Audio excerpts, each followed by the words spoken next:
Welcome back everyone. नमस्ते सभी को। आज पतंजलि योग सूत्र श्रृंखला में हम पतंजलि योग सूत्र के समाधि पाद के 31वें सूत्र को जानने के प्रयास को प्रारंभ करेंगे और पूर्ण भी करेंगे। 31वां सूत्र कहता है, दुःखः दौर मनस्याम गमेज यत्व श्वास प्रश्वास विक्षेप सह भुवः। इसमें दुख का अर्थ है मानसिक या शारीरिक कष्ट। दौर मनस्यः का अर्थ है इच्छा पूरी ना होने पर मन का उदास होना या कुंठा होना, चिड़चिड़ापन होना। अंगयेजमत्व का अर्थ है शरीर या अंगों में कंपन होना। श्वास प्रश्वास का अर्थ है बेचैनी होने की वजह से श्वास का तेजी से चलना। विक्षेपः का अर्थ है चित्त का भटकाव होना। सहभुवः का अर्थ है साथ में उत्पन्न होने वाले लक्षण। इस सूत्र में बतलाया गया है कि चाहे आम व्यक्ति हो या फिर कोई आध्यात्मिक जिज्ञासु, ईश्वर नाम जप करने से या ईश्वर के नाम की साधना करने से, इससे पिछले सूत्र 30 में जो बाधाएं बतलाई गई हैं, वह बाधाएं जो सूत्र 30 में बतलाई गई हैं वह हर किस्म के व्यक्ति के साथ आएंगी।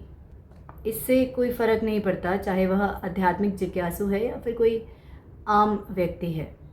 वह बाधाएं जो सूत्र 30 में बतलाई गई हैं वह हर किसी व्यक्ति के जीवन में आएंगी जब वह जप करेगा, नाम जप करेगा, ईश्वर के नाम की साधना करेगा। और आध्यात्मिक जिज्ञासु को जो ईश्वर का नाम जप, ईश्वर के नाम की साधना में लगा है, उसे यह ध्यान देना है, यह जागरूकता रखनी है।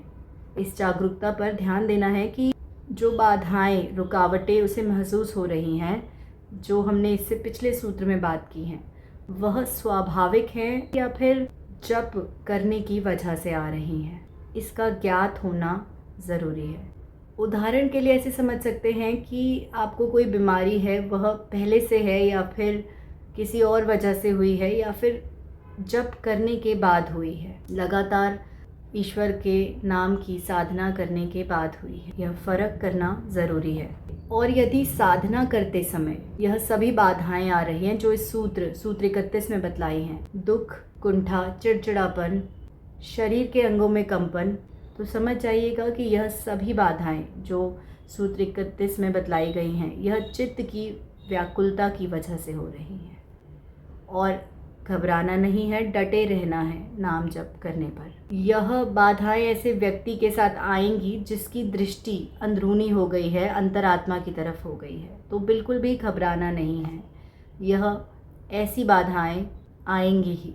सूत्र 31 पूर्ण हुआ। यहाँ तक सुनने के लिए धन्यवाद। अब कल जारी रखेंगे।